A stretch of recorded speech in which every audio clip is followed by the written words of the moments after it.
Good evening, everyone, and welcome back once again to Vicious Rants. And of course, I'm your host, the one and only, the often imitated, never duplicated backyard superstar, Tim Vicious. And, well, before I go and start talking about what Raw, I want to get one thing out there real quick. My official comment on regards to the whole CM Punk situation. You know, obviously it got all last week, everyone started up all last week, everyone was saying, oh, CM Punk just up and left, you know, he's doing screw you guys, I'm going home, all that kind of happy hunky-dory horse shit. In all honesty, you know, I can't blame him, honestly, because look at the way the company is going, look at the way that WWE is going. You're bringing more and more part-timers in and giving them spotlights to guys that deserve it more than those part-timers do. Granted, yeah, those part-timers clawed and worked their way up to get those main event spots when they were full-time, but now that they've ran off to go and do whatever and go and blow whoever, now they're back and they automatically get to have main event spots right out of nowhere. That's bullshit. You know? I mean, you should give guys like Tyson Kidd, Drew McIntyre, you know, Justin Gabriel even, spots on the card. Not saying to give them main event, but at least give them like beginning of the show or mid-card slots.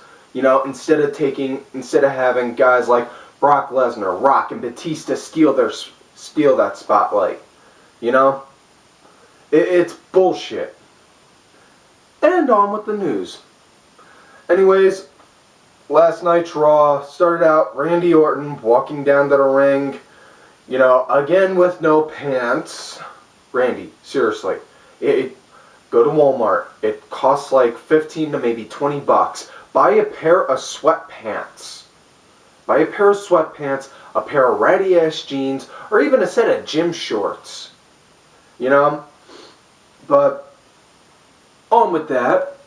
You know, the voices in his head obviously told him to walk down very slow, and then the voices in his head also wound up making him naturally secrete Valium when he had the mic, you know. My name is Randy Orton. You are getting sleepy. Very sleepy. And now doing the new heel tactic that apparently WWE wants all heels to do, you know, bitch and whine and complain, as opposed to being a bad guy and a villain. You know? Because, honestly, ever since Randy won the titles, all he's been doing is huffing and moaning and bitching and crying. I have to defend my title here. I have to defend it against this guy. I have to defend it against that guy. Seriously, man? Shut the fuck up. What happened to the Randy Orton that wound up throwing Goldust into a live circuit breaker? You know? Have him be that kind of a heel. Have him go back to the ways to where he wound up beating the shit out of Jake the Snake, RKO'd Papa Shango, and spit in the face of legends like Harley Race, Fabulous Moolah, Mae Young, and such. And I'm just throwing out random legend names because I'm saying his legend killer heel bit was the best. Have him go back to being if you're gonna have him be a heel, have him be a heel in the way that works for him. You know, because honestly, Hunter, having your hand up his ass may make you feel good, but it makes him look more and more like a puppet. Anyways, speaking of Hunter, him and Steph wind up coming out, talking to him, saying, oh, calm down, you're going crazy, you know, this, that, and the other, and then they start booking him they book him in a match with Daniel Bryan at the end of the night. Saying that, you know, the way you're going, we're probably going to we may consider not having you be the face of the company. Which case, he really wasn't, because we all know who the real face of the company is. This guy. Wait, no, wrong company. Shit! Anyways, moving on.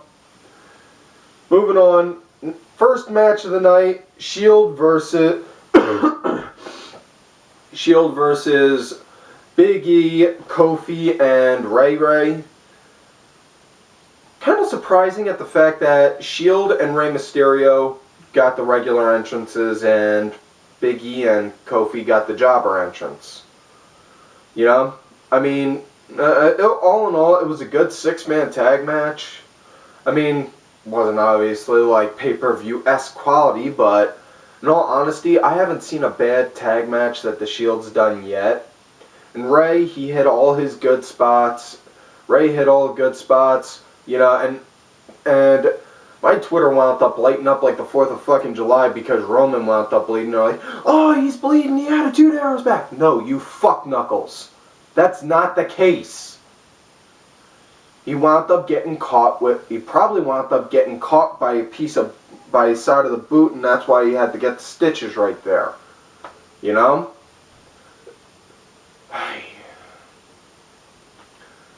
Yep, but biggest surprise in the match was right at the end when Roman, he hit the Superman punch, was sizing up to go for a spear. Ambrose did a tag on him, got in, picked up, I think it was Kofi or Big E, one of them, and then did the headlock driver and then got the pin. And you just see Dean and Roman looking at each other, screaming and fighting, and then you got Seth playing the middleman, trying to calm both sides. Which case, it was kind of comical in my kind of sense, because the first thing my mind went to was, you know, Seth's looking at them like, Mom, Dad, please don't fight. But after Seth got in, broke them up, cooled them down, off came the lights, and then boom, cue the Wyatts. You know, I'm talking about, Bray Wyatt wound up coming out, doing his nice little promo bit on him, talking about on how, you know, I honestly, I can't even really remember what it was he said, but, you know, like I said though, Bray wound up hitting the mic, you know, going in nice and close, all calm, you know, but he wasn't like gentleman calm, he had that crazy, insane kind of calm, which is what absolutely fucking works for him, and I love it. Next thing you know, even Harper wound up saying something, which was surprising. You know, I'm liking on where they're going with this, you know, having the Shields versus the Wyatts, and I'm saying it now, that is the only reason I'm watching the Elimination Chamber pay-per-view. You know? Other than that, if they didn't have that match, probably wouldn't even go out for that night. Moving on, next match, Captain Charisma himself, Christian, versus Jack Swagger. Christian makes his Monday Night Raw return. The good news is Christian's back. The bad news is, word on the dirt sheets is that if Vince feels that the chamber match itself needs more of a heavy hitting spotlight, that Christian is the guy that they're going to storyline injure out of it. Which I am really mad on, because Christian really does deserve that kind of a push. Deserves a main event push and a legit push, you know. He's been one of the go-to guys for anything and everything for years. You know, I feel like Christian just gets punished because he was the first guy to walk and work in TNA without having to get a Future Endeavor speech. Yeah, it was a good solid match between Swagger and Christian. In which case, Swagger anymore, he's starting to remind me more and more of a shaved gorilla, just the way he walks around and acts. Yeah, yeah. Yeah, I mean, you'd see Christian, he tried to get the kill switch on Swagger. Swagger, though, really big, really broad shoulders, couldn't get it, tossed him in the corner. Christian wound up jumping up on the rope, rolled around, got him with a sit down, quick, got the 1, 2, 3, crawled out, and then it just left with Zeb looking at Swagger like, what did you do? Why are you losing? Yeah, possible hints that they're going to wind up having Swagger leave the Real Americans, and he's either going to go his own separate heel way, or they're going to wind up making him go a face. Sorry. Next matchup, it was a steel cage tag match, which I'm relatively surprised that they had a cage match that wasn't at the end of a show, Because you look back on Raw, the majority of the cage matches always wind up going at the end of the show. Now I know they said, oh, they did this to make sure nobody can get in, this, that, and the other. I mean, really, Brock Lesnar came in just to set a message to everyone.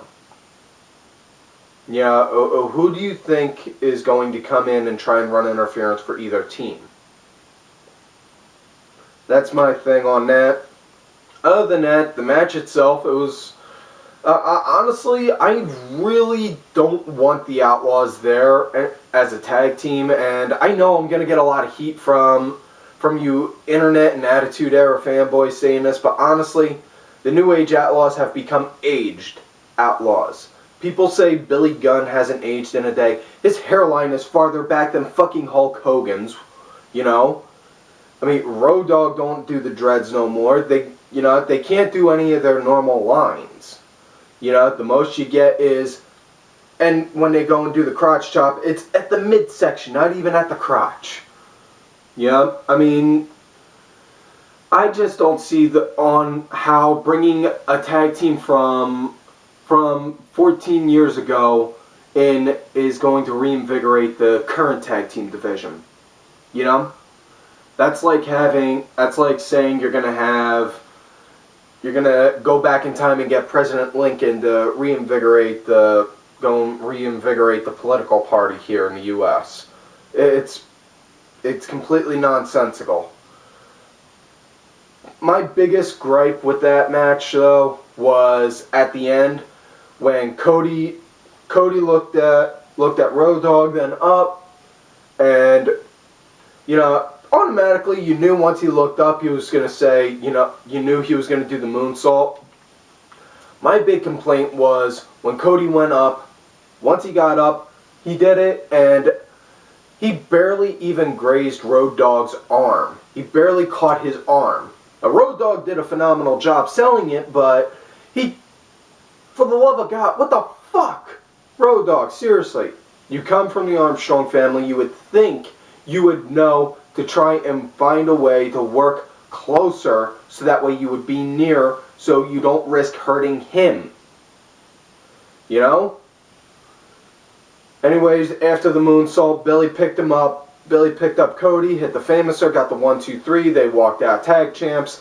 I'm extremely disappointed because you're just bringing back the guys that it's like I'm watching WCW, seeing the old heads taking prime real estate from guys that deserve it. You know, it's seriously, it's insultive on that part, and I really don't like that. Next up, Zack Ryder versus Titus O'Neil. We already know on how this is going to go. Titus came out, he had new music. It kind of reminded me of the Iron Sheik. That's kind of why I liked it. I don't know why, but it kind of reminded me of the Iron Sheik and Sergeant Slaughter when he was doing the pro-Iranian gimmick. Other than that, I mean, it's... I think we all know what the big shocker in that match was more than anything. Zack Ryder made it on TV. That was the big shocker. That and he was finally wearing trunks that didn't have black and purple on it. It was black and red. You know, but Titus got the quick win. Biggest thing as far as what parts in that match that confused me was Miz storming out right out of nowhere, bitching and whining on commentary, and then walking straight on into the back. You know, I mean, what? I mean, if you're gonna have Miz do that, why not have him run interference to go and help Titus or Zack? You know? Next matchup, Sheamus versus Curtis Axel. Really don't need to explain on how this went because, you know, it's Sheamus and it's Curtis Axel. Really? Sheamus got the win. That was a squash match. Next matchup, Ziggler, R-Truth, and Xavier Woods versus the Wyatts. You know, my big thing in that was who really booked the opponents for the Wyatts. I mean, why not have it be like, I mean, you know, they were pushing the Usos having a small little whatever kind of thing against the Wyatts for a while. And, why not just have them and then Ziggler? Because if you obviously, the fans are still drawn for Ziggy, you know? So, anyways, that match, it was a pretty okay match. I mean, it's what you would expect for the Wyatts to go in, clear house. I mean, I'm just thankful I didn't see the creepy spider walk Bray does, because honestly, when he does that, I wind up losing like 3 pounds in sweat just out of sheer fear, because it reminds me of The Exorcist. Yeah. That, and I was also completely worried the whole time, because if you're going to have Ziggy in there, he's going to sell, obviously, but he's going to wind up taking a shot. They do a lot of shots to the head, and really didn't want to see him getting a shot. Anyways, Bray wound up hitting the Sister Abigail, and then got the 1-2-3. They won. Next thing you know, the Shield wound up coming up on the Titantron and wound up doing the same bit like the Wyatts did earlier. Yeah, it was actually kind of funny, because when you think on it, when you look on how they did it, it was like they were just saying that you're crazy. And to sum up what the Shield said to them, you're crazy. You actually believe what you're saying. You really think you are this and this and this. And, and then they talked about on how at the Chamber they're going to beat them. And then you had Roman at the end just looking, believe in the Shield. And then pan the camera down, and you got Bray standing in the middle of the ring, howling, laughing, screaming, I'm ready for war, I'm ready for war. And in all honesty, if they do this right and they give them like a 20 to 30 minute time slot for that match, you will have an all-out war tag match. And that will be the match of the night at the pay-per-view, because I can guarantee that if they do that right. Next match up, it was an ST Divas match. It was the one that spells I moan backwards versus the Hungarian transvestite looking one, Oksana. And I just am extremely confused on this, because you're not really seeing so much wrestling moves as the one that's as I moan shaking her ass in people's faces. I know she's married to Rikishi's son and all, but damn, didn't think stink faces ran in the family. Yeah, my big surprise was when right out of nowhere she wound up shaking her ass, and it looked like she was getting it motorboated right out of nowhere. Yeah, I was not impressed with that match. I can't even say I was really impressed with AJ on commentary for it either. Because she was doing her typical heel thing. Not even like her own unique blend. It felt like she was just mimicking her boyfriend, Punk, like saying, I'm the best. I've been champion for this amount. I'll defend it against anyone who deserves it. And leave it at that. Anyways, main event of the night, Daniel Bryan versus Randy Orton. That was the best match of the night, obviously because you had Bryan in it, and Bryan can do a phenomenal match with anyone. If you can't have a good match with Daniel Bryan, you can't wrestle, period. Then the match itself, it was really good. A lot of good hard-hitting spots. Really got impressed when Bryan did the running drop kick to Randy's knee when his knee was up against the ring post. Excuse me. And it was good. You see right out of nowhere, Randy, he picked up Bryan. Looked like he was going to try and go for like a T-bone suplex for a second, and then just picked him up and threw him back behind him. And right out of nowhere, Bryan started nursing the shoulder, looking like to give Randy a weak spot, and wound up doing all that. In the end, but then right out of nowhere, see, I'm talking ahead of myself. I'm talking faster than I'm thinking. Hold on. Okay. Partway through the match, like right around maybe 2/3 of the way into the match, Kane comes out right out of nowhere, tries to go and run interference.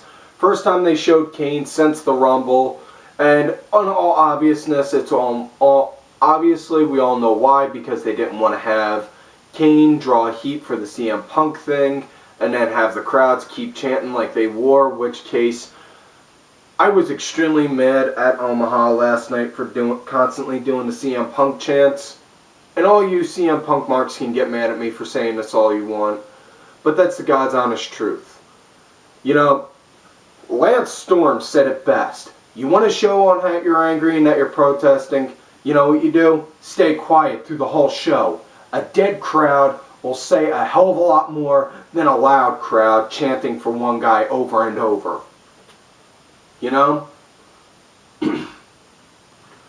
And anyways, Kane came out. Brian wound up was bouncing back and forth, you know, hit Randy, hit Kane, hit Randy, hit Kane, hit Randy, hit Kane, and then went in, went in, hit the running knee on Brian, or hit the running knee on Randy, I should say. Got the 1, 2, 3, 1, you know, obvious, and then the crowd wound up going nuts for him. You know, that was to be expected, and that was well deserved. Next thing you know, Kane came in, and Randy and Kane, they were, you know, they were hitting him. They wound up sneaking him. You know, your typical finish for Raw. I mean, but in all honesty, as far as with the CM Punk thing, that was the big thing that everyone kept pushing over and over on Raw. And by everyone, I'm not talking about the officials for WWE. I mean the fans and Twitter and all that shit. Guys, seriously, leave the man fucking be. If he comes back, he comes back. If he doesn't, you know he's gonna go into the Indies. Okay? Cool your fucking jets, calm the fuck down, and shut the fuck up. Now that I'm done doing that, that pretty much wraps up all this week's episode. You know, oh, best part of the show, I gotta also say, no sign of Cuck Cena. I mean, John Cena. Best part of Raw. Anyways, that's all we got for this week's episode. So like all normal, don't forget to like the video, subscribe to the channel, go back, watch all the other episodes. Look for me on Twitter at Tim Vicious. Make sure y'all look for my backup also, Tim_Vicious. I get put in Twitter jail every now and then.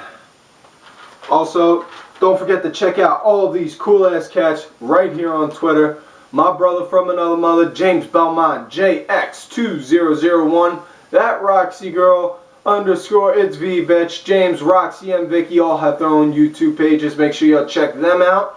I am Danny Sunday, Mucky, Mars Helm Robinson 82, Axel Mulligan. Make sure you also check out Axel's blogs on Raw, SmackDown, NXT, pay-per-views. Hell of an educated fan. Always love talking to him on the sport of wrestling. Not sports entertainment, but wrestling. The Sunday Segue. Kenny, absolutely love the shows, man.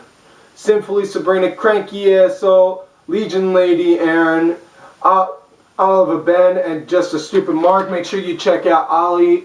Make sure you check out Ollie's and Masked Mark's TNA turnaround. They just pushed out the new one last night. Absolutely loved it, Ollie. And like I tell you all the time, you love me great, you hate me, fuck yous.